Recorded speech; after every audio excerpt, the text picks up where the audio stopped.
ಮುಂದಿನ ರಾಶಿ ಕಟಕ ರಾಶಿ.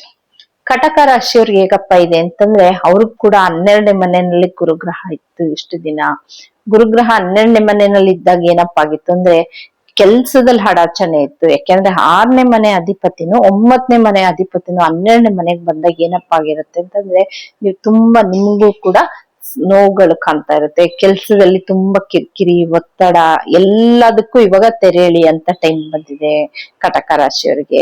ಯಾಕೆಂದ್ರೆ 6ನೇ ಮನೆ ಅಧಿಪತಿ ಬಂದ್ 12ನೇ ಮನೆಯಲ್ಲಿ ಕೂತ್ಕೊಂಡಾಗ ನಿಮ್ಗೆ ಆ ಕೆಲ್ಸ ಚೆನ್ನಾಗಿದ್ರು ಕೂಡ ಮಾಡಕ್ ಆಗ್ದರೆ ಬಿಟ್ಟು ಮನೇಲಿ ಬಂದ್ ಕೂತ್ಕೊಂಡಿರ್ತೀರಾ. ಅದ್ರಲ್ಲಿ ಗುರುದಶ ಏನಾದ್ರು ನಡೀತಾ ಇದ್ರೆ ಇನ್ನು ಬಿಟ್ಟು ಮನೇಲಿ ಬಂದ್ ಕೂತಿರ್ತೀರಾ ನೀವು. ಅದ್ರಲ್ಲಿ ಇವಾಗ ಏನಾಗತ್ತೆ ಅಂತಂದ್ರೆ, ಗುರುಗ್ರಹ ನಿಮ್ಮ ಉಚ್ಚ ಕ್ಷೇತ್ರಕ್ಕೆ ಬಂದಾಗ ಏನಾಗತ್ತೆ ಅಂದ್ರೆ, ಕೆಲ್ಸದಲ್ಲಿ ಬದಲಾವಣೆಯನ್ನ ಮಾಡ್ತೀರಾ ನೀವು. ಇಲ್ಲ ಇದೇ ಕೆಲ್ಸನೂ ಕೂಡ ಕಂಟಿನ್ಯೂ ಮಾಡ್ಬೋದು, ಇಲ್ಲ ಈ ಕೆಲ್ಸ ಬೇಡ ಮತ್ತೊಂದ್ ಕೆಲ್ಸನ ಹುಡ್ಕೊಂಡು ಹೋಗೋಣ ಅಂತ ಕೆಲ್ಸ ಕೂಡ ಹುಡ್ಕೊಂಡು ಹೋಗುವಂಥದ್ದು. ನಿಮ್ಗೆ 9ನೇ ಮನೆಯವನು ಲಗ್ನದ ರಾಶಿಗೆ ಬಂದಿರೋದ್ರಿಂದ ನಿಮ್ಗೆ ಏನಂದ್ರೆ ಪಿತ್ರಾರ್ಜಿತ ಆಸ್ತಿ ಏನಾದ್ರು ಬರೋ ಅಂತದಿದ್ರೆ ಪಿತ್ರಾರ್ಜಿತ ಆಸ್ತಿ ಬರೋ ಅಂತ ಸಮಯ ನಿಮ್ಗೆ ಇವಾಗ. ಮತ್ತೆ ವೃತ್ತಿಯಲ್ಲಿ ನಿಮ್ಗೆ ಇನ್ಕ್ರಿಮೆಂಟ್ ಕಾಣ್ತೀರಾ. ವೃತ್ತಿಯಲ್ಲಿ ನಿಮ್ಗೇನ್ ಇಷ್ಟು ದಿವಸ ಅವಮಾನ ಅಪಮಾನಗಳಾಯ್ತು ಅದರಿಂದೆಲ್ಲ ಮುಕ್ತಿನ ನೋಡ್ತೀರಾ ಕಟಕ ರಾಶಿಯವರು. ಅದರಲ್ಲೂ ಬಂದು ನಿಮ್ಗೆ 5ನೇ ಮನೆನ ನೋಡ್ತಾ ಇರ್ತಾನೆ. 5ನೇ ಮನೆನ ಕಟಕ ರಾಶಿನ ನೋಡ್ತಾ, 5ನೇ ಮನೆ ವೃಶ್ಚಿಕ ರಾಶಿನ ನೋಡ್ತಾ ಇರೋದ್ರಿಂದ ಗುರುಗ್ರಹ ಬಂದು, ಯಾರಾದ್ರೂ ವಿದ್ಯಾರ್ಥಿಗಳು ಅತಿ ಹೆಚ್ಚು ನಾವು ಓದ್ಬೇಕು ಅಂತಿರ್ತೀರಾ, ನೀವು ಇಲ್ಲಿ ನಿಲ್ಸ್ಬಿಟ್ಟಿರ್ತೀರಾ, ಇವಾಗ ಮುಂದುವರಿಸ್ಬೋದು ಓದೋದನ್ನ. ಯಾವಾಗ ಈಗ ನಿಮ್ಗೆ 5ನೇ ಮನೆಗೆ ಬರ್ತಾನೋ ಅವಾಗ ಓದೋ ಅಂತ ಇಂಟ್ರೆಸ್ಟ್ ತಾನೇ ಬರುತ್ತೆ ಕಟಕ ರಾಶಿಯವರಿಗೆ, ವಿದ್ಯಾರ್ಥಿಗಳಿಗೆ. ಮತ್ತೆ ಯಾರಿಗೆಲ್ಲ ಆಗಿರಲ್ಲ, ಮಕ್ಳಾಗ್ಬೇಕು ಅಂತ ವೇಟ್ ಮಾಡ್ತಿರ್ತೀರೋ, ನಿಮ್ ರಾಶಿ ಅವಾಗ 5ನೇ ಮನೆನ ನೋಡಿದಾಗ ನಿಮ್ಗೆ ಮಕ್ಳಾಗುವಂತ ಸಾಧ್ಯತೆ ಇದೆ. ಅದ್ರಲ್ಲಿ ಗುರು ದಶ, ಗುರು ಭುಕ್ತಿ, ಅಂತರ್ಭುಕ್ತಿ ಯಾವ್ದಾದ್ರು ನಡೆದ್ರೆ ಮಾತ್ರ ಈ ಇಷ್ಟು ಶುಭ ಫಲಗಳನ್ನ ನೀವು ನೋಡ್ತೀರಾ.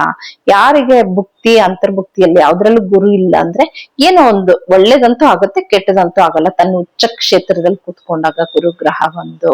ಅದ್ರಲ್ಲೂ ಬಂದು ನಿಮ್ಗೆ 9ನೇ ಮನೆ ನೋಡ್ತಾ ಇರೋದ್ರಿಂದ ಏನು ನಿಮ್ಗೆ ಕೋರ್ಟು ಕೇಸು, ಜಮೀನ್ ಮೇಲೆ ಇರ್ಬೋದು, ಒಂದ್ ಆಸ್ತಿ ಮೇಲೆ, ಒಂದ್ ಸೈಟ್ ಮೇಲೆ ಏನಾದ್ರೂ ಜಗಳ ಕದನಗಳು ನಡೀತಾ ಇದ್ರೆ ಇವಾಗ ನಿಮ್ಗೆ ಆ ಕೇಸಿಂದ ಜಯ ಸಿಗೋಂತ ಸಮಯ ಸಿಗುತ್ತೆ ಇವಾಗ ನಿಮ್ಗೆ.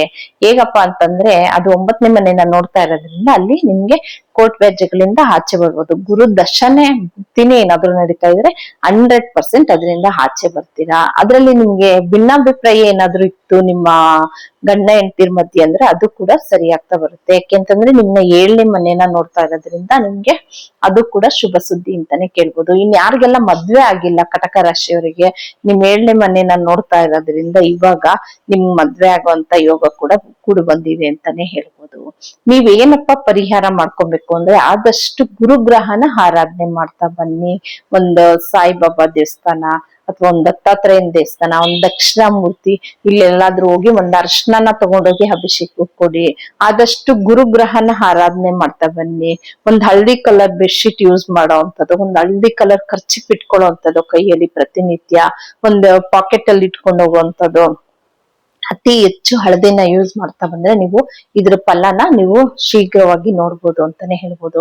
ಇದಿಷ್ಟು ಒಂದು ಕಟಕ ರಾಶಿಯವರ ಗುರು ಬದಲಾವಣೆಯ ಫಲಗಳು.